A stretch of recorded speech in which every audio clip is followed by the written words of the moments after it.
¿Por qué existen grandes masas de personas que no tienen empleo durante largos periodos de tiempo aun queriendo trabajar?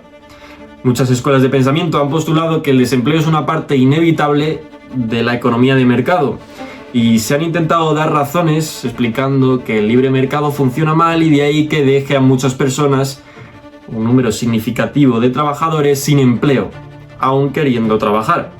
Sin embargo, el desempleo estructural es tan normal en el mercado laboral como lo es la quema de cultivos en el mercado de alimentos. Es decir, que no es normal.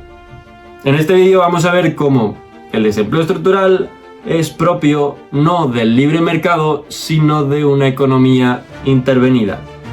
Vamos a ver cuáles son las causas. Primera causa, la expansión inflacionaria del crédito. La raíz del desempleo estructural es, por un lado, la expansión inflacionaria del crédito y, por otro lado, las leyes del salario mínimo y todas las rigideces laborales que hay en el mercado laboral. Viendo, primero, esta causa, la inflación crediticia, lo que vemos es como la inflación sube los precios y eso hace que los trabajadores demanden salarios más altos para poder así afrontar los crecientes costes de la vida. Pero claro, como un aumento de los medios monetarios no implica un aumento de los recursos económicos, los empleadores no suelen poder subir los salarios y a su vez mantenerse competitivos, por lo que en este punto o bien despiden trabajadores o bien quiebran.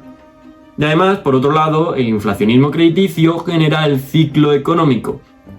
El auge inflacionario provoca que se financien proyectos, inversiones insostenibles, y su inevitable colapso posterior genera grandes masas de trabajadores despedidos, que encima tienen competencias con baja demanda en el mercado. Segunda causa, salario mínimo y rigideces laborales. Por otro lado, como la inflación genera desempleo a través del aumento de los precios y de las recesiones, los economistas empleados por el Estado y los estados prefieren echarle la culpa a la propia economía de mercado, a los avaros y codiciosos capitalistas, como no, o dan otras explicaciones endebles.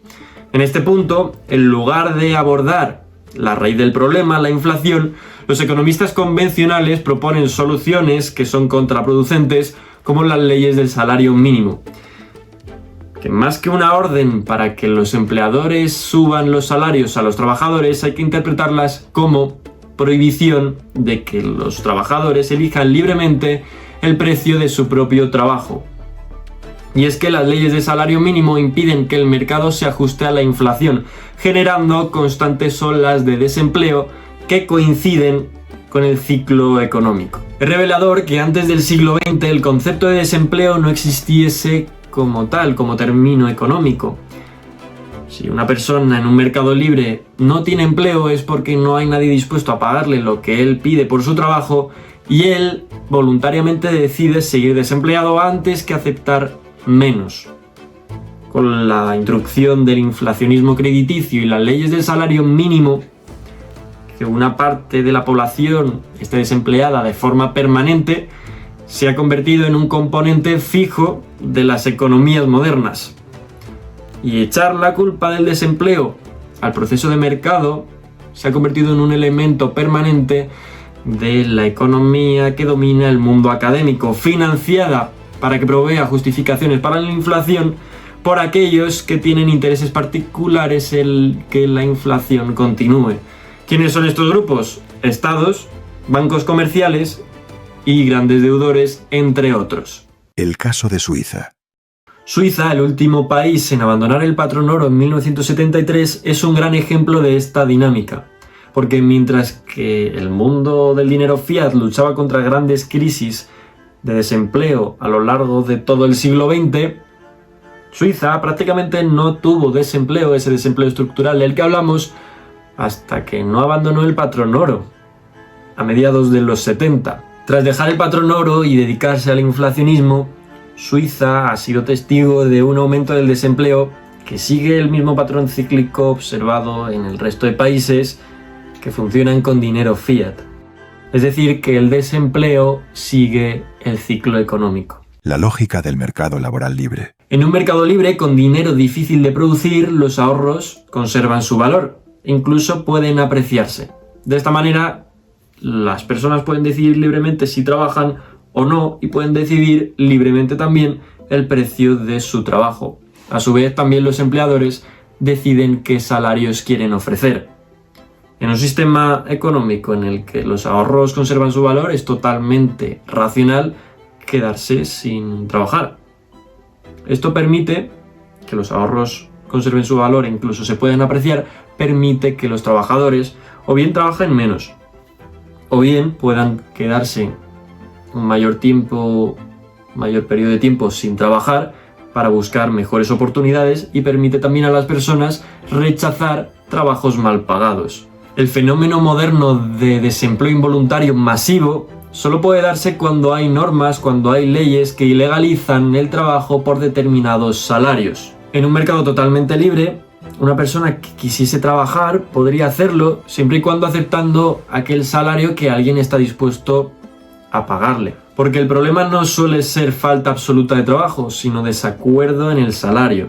El trabajador siempre podría encontrar un trabajo incrementando el valor que aporta, incrementando su productividad, o bien aceptando un salario menor del que pide. En un sistema económico de libre mercado es imposible que exista el desempleo involuntario, porque es elección de la persona pedir un salario que nadie está dispuesto a pagarle. Por lo tanto, es elección de esa persona seguir desempleado.